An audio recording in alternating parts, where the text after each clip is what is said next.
of reasons, I'm out of rhyme, but I'll only tell you that I'm out of time.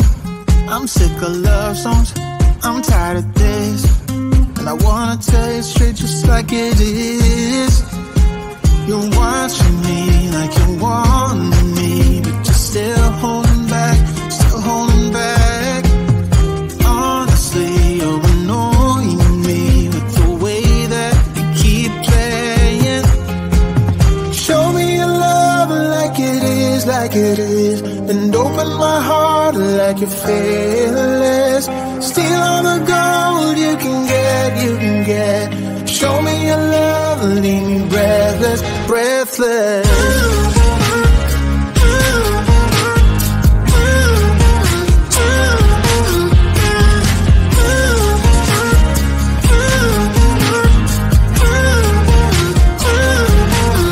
I'm out of patience, I'm out of feels, but I guess I'm waiting around for something real.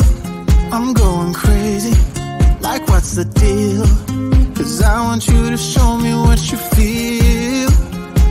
You're watching me like you want me, but you're still holding back, still holding back.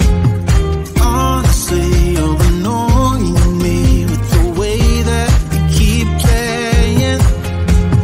Show me your love like it is, like it is, and open my heart like you're fearless.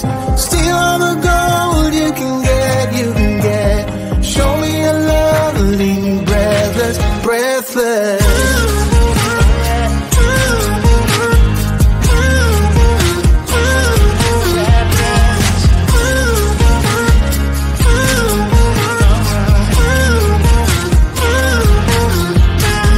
Show me your love like it is, like it is, and open my heart like you're fearless.